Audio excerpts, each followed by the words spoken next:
ماں کی چپ۔ سلمیٰ بیگم کو یقین تھا کہ ان کی بہو ثنا گھر کا روپیہ پیسہ چرا کر اپنے میکے بھیجتی رہی ہے۔ وہ چپکے چپکے اس پر نظر رکھے ہوئی تھیں، ایک ایسے موقع کا انتظار جب وہ اسے رنگے ہاتھوں پکڑ کر اپنے بیٹے فیضان کے سامنے پیش کر سکیں۔ کئی ہفتے گزر گئے اور پھر وہ دن آیا جب انہوں نے ثنا کو الماری سے نوٹ نکالتے ہوئے دیکھ لیا۔ فیضان اپنے بیٹے آدم کو اسکول چھوڑنے گیا ہوا تھا۔ سلمیٰ بیگم نے محسوس کیا کہ ثنا کا ہاتھ کانپ رہا ہے اور وہ بے حد گھبرائی ہوئی ہے۔ تم نے مجھے پہلے کیوں نہیں بتایا؟ فون پر اس کی ماں کی آواز میں ایک گہری طرب تھی۔ ثنا کے کمرے کی طرف بڑھتی ہوئی سلمیٰ بیگم اچانک رک گئیں۔ میری پریشانی کا تو تمہیں خیال تھا مگر میری اس تکلیف کا نہیں جو اب یہ سب سن کر ہو رہی ہے۔ ثنا کے لہجے میں نمی تھی۔ وہ غور سے سنتی رہی۔ دیکھو بھائی، ابا کے جانے کے بعد سے میں امی کے بارے میں ہمیشہ فکر مند رہتی ہوں۔ انہوں نے ابا کی جدائی کو دل پر بہت لگا لیا ہے اور نتیجہ تمہارے سامنے ہے۔ یہ کہہ کر وہ رو پڑی۔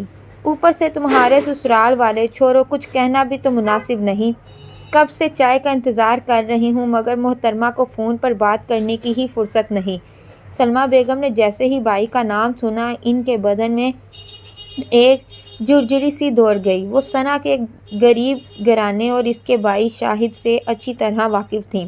ثنا کہاں ہو؟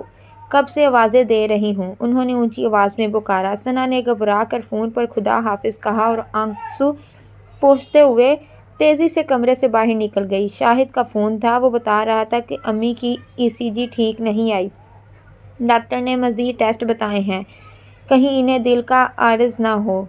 وہ سسکیوں میں سلمیٰ بیگم سے کہنے لگی، امی کی طبیعت، اس عمر میں ایسی تکلیفیں ہو ہی جاتی ہیں، میرے سر میں درد ہو رہا ہے، جلدی سے چائے بنا دو، بیزاری سے کہتے ہوئے سلمیٰ بیگم لاؤنج کی طرف چل دیں۔ ثنا نے اپنا ہونٹ دانتوں تلے دبا لیے۔ کیا میرا قصور صرف یہ ہے کہ میں ایک غریب گھر سے آئی ہوں؟ کیا اس لیے میرے اور میرے گھر والوں کے جذبات کی کوئی عزت نہیں؟ آج پھر وہ اپنے آپ میں گم ہو کر رہ گئی۔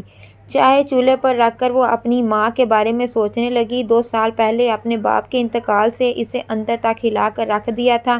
وہ ہر لمحہ اپنی ماں کی صحت کے لیے دعائیں مانگتی، فکر کرتی مگر مصیبتیں کم ہونے کا نام نہ لے رہی تھیں۔ اچانک شاہد کی نوکری چلی گئی۔ پہلے ہی وہ سفید پوشی کا بھرم رکھتے ہوئے گزارا کر رہے تھے، اب بڑھتی ہوئی مہنگائی، اپنی بیوی اور 2 بچوں کے ساتھ ماں کی بیماری کا بوجھ اٹھانا شاہد کے بس کی بات نہیں تھی۔ شاہد نے ثنا سے مدد نہیں مانگی، حالانکہ وہ بڑی بہن تھی اور ایک خوشحال گھرانے میں بیائی گئی تھی جہاں وہ اکلوتی بہو تھی، مگر یہاں گھر کی بھاگ دوڑ اس کی ساس اور شوہر فیضان کے ہاتھ میں تھی۔ وہ اسی سوچ میں کھوئی ہوئی تھی کہ 9 سالہ آدم بھاگتا ہوا کچن میں آیا۔ امی بہت گرمی لگ رہی ہے، جلدی سے آم کا شیک بنا دو نا، اس نے سرخ چہرے کے ساتھ کہا۔ ثنا نے مسکرا کر کہا، پہلے دادو کے پاس جا کر بیٹھو، میں چائے لے کر آتی ہوں۔ تھوڑی دیر بعد وہ سلمیٰ بیگم کی چائے اور آدم کا شیک لے کر لاؤنج میں پہنچی۔ سلمیٰ بیگم اپنے لاڈلے پوتے سے باتیں کر کے خوش ہو رہی تھیں۔ رات کے کھانے میں چاول ضرور بنا لینا، آج روٹی کھانے کا دل نہیں کر رہا۔ ثنا نے ایک گہری سانس لی۔ اس کا ارادہ تھا کہ فیضان کے گھر آتے ہی تھوڑی دیر کے لیے اپنی ماں سے ملنے چلی جائے، مگر ساس کی فرمائش پوری کیے بغیر وہ گھر سے نہیں نکل سکتی تھی۔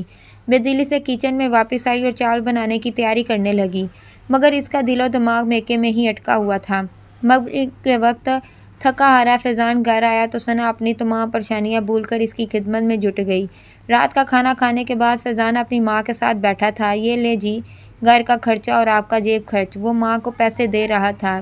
اسی وقت ثنا چائے لے کر آئی اور وہیں کھڑی رہ گئی۔ سلمیٰ بیگم نے اس کے ٹھہرنے کو محسوس کر لیا۔ انہوں نے جلدی سے نوٹ اپنے پرس میں رکھتے ہوئے ثنا کو گھورا۔ ثنا نے سر جھٹکا اور آگے بڑھ کر چائے رکھ دی۔ فیضان نے کچھ نوٹ آدم کو بھی تھما دیے، جس نے فوراً اپنے چھوٹے سے خزانے میں رکھ لیے۔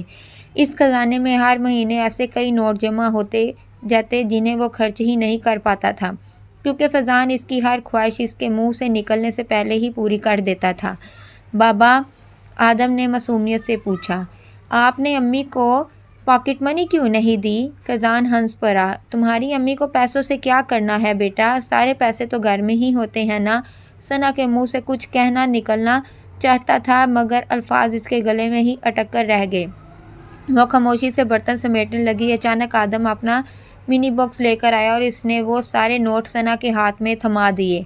امی یہ لو، آپ رکھ لو، آپ کے پاس بھی کچھ ہوگا تو اچھا لگے گا۔ ثنا کی آنکھوں میں آنسو آ گئے۔ اس چھوٹے سے بچے نے وہ سمجھداری دکھائی جو بڑوں کے پاس نہ تھی۔ فیضان نے یہ منظر دیکھا تو اس کی آنکھیں کھل گئیں۔ اس نے محسوس کیا کہ اس کی بیوی کی خاموشی دراصل اس کی بے بسی کا نام تھا۔ اس نے اٹھ کر ثنا کے ہاتھ سے وہ نوٹ لے کر واپس آدم کو دیے اور اپنے پرس سے ایک اچھی خاصی رقم نکال کر ثنا کے ہاتھ پر رکھ دی۔ معاف کرنا ثنا، آج سے تمہاری اپنی بچت ہے، تمہاری اپنی مرضی، تمہارے پیسے۔ سلمیٰ بیگم خاموشی سے یہ سب دیکھتی رہیں۔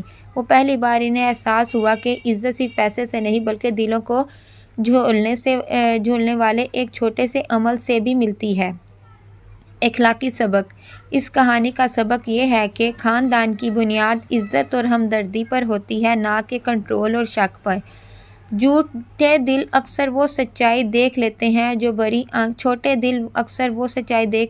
بڑی آنکھیں نظر انداز کر دیتی ہیں۔